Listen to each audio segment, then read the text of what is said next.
Hey guys, it's me, Lana. I need to grab my Bible.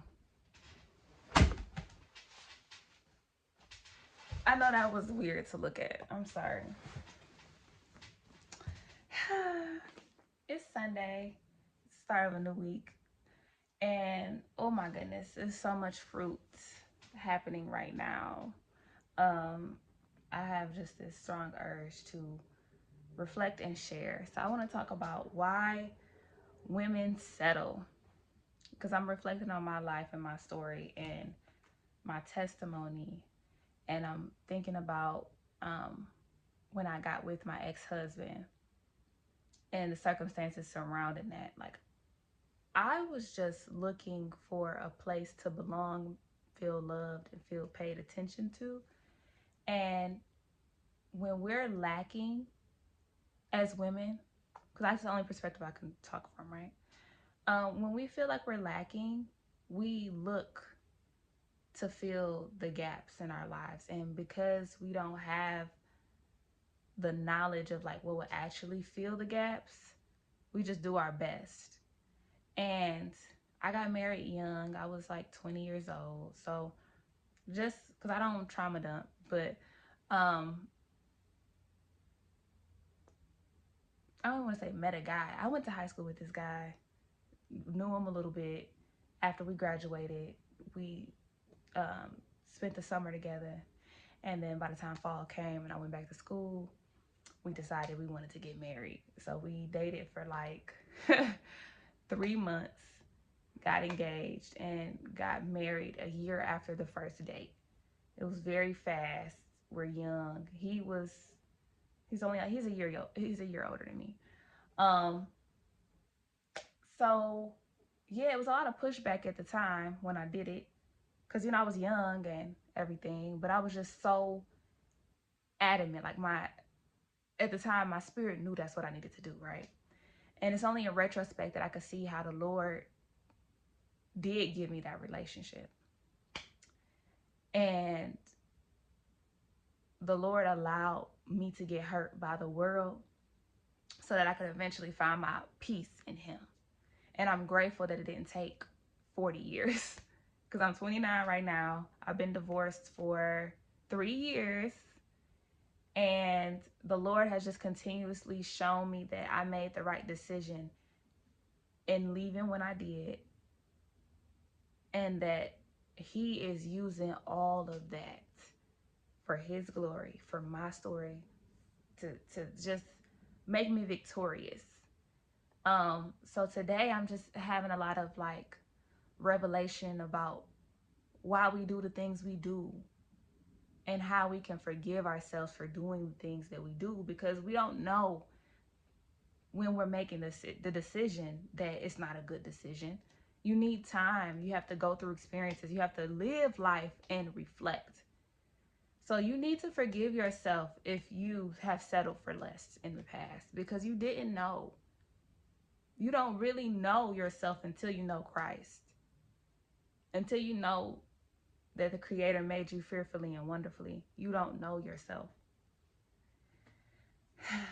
Forgiving your past and forgiving people is the healthiest thing you could do. Freeing your mind and freeing yourself of the burden of what was makes room for what will be and what can be.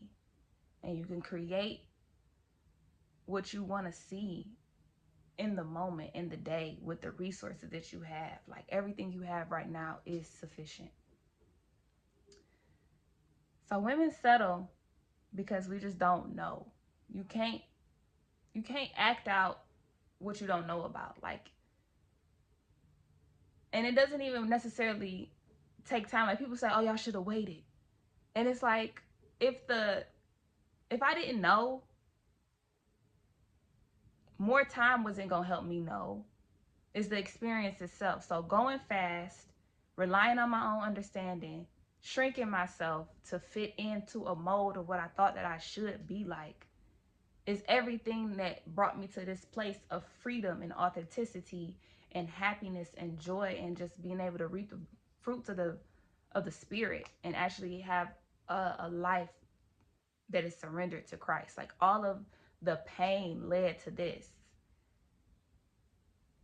And when you really sit with it and realize that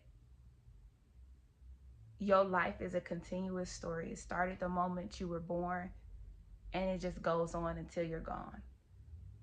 There is no breaks in between living. Like your trauma doesn't stop anything. Your mistakes doesn't stop anything. It's just you keep going with the mistakes and they fall off eventually. You come to peace, you come to terms with it eventually. Like it's a journey. You can be patient with yourself. If you settled before, don't settle no more. Forgive yourself for what has been and make room for what can be. So I'm flipping open the Bible and I'm coming to Job. I keep on getting Job.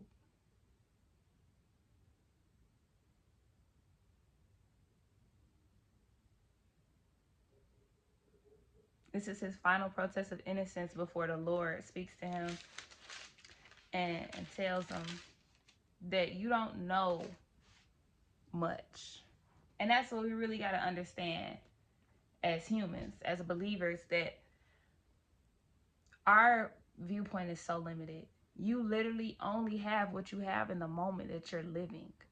Like, you can't see into the future. Like, even somebody like me, because I have a prophetic gift. Like, I prophesy in part. The Lord has made that abundantly clear. I'm over here walking like, well, Jesus already told me this is going to happen. So, but the way that it happens, I'm like, hold on, Jesus. I didn't think it was going to happen with all this rigmarole. I didn't think that all this was going to be going on during the process. I didn't know the process was going to be like this. And then the Lord just said, like, yeah, you're not going to know about the process. I'm not telling you about the process because if I told you about the process, you wouldn't even make the first step.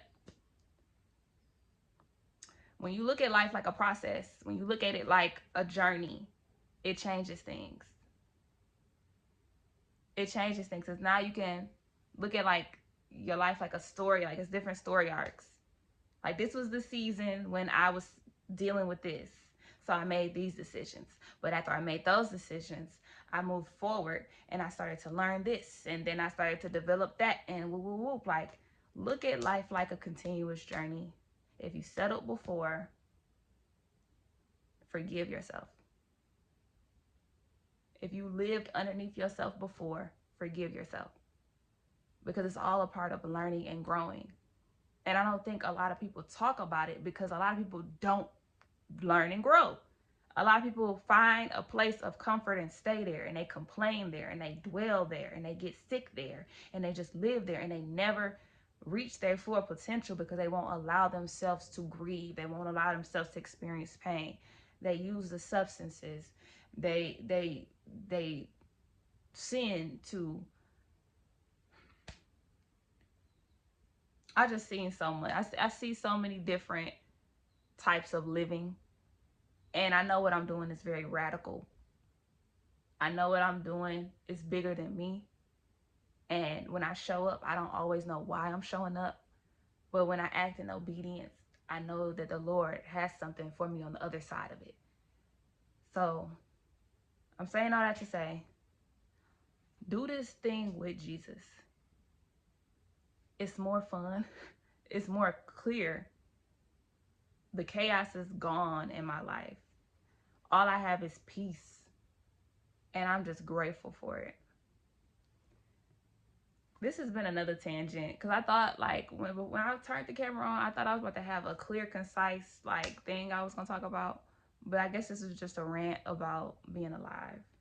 So, yeah. Have a good day.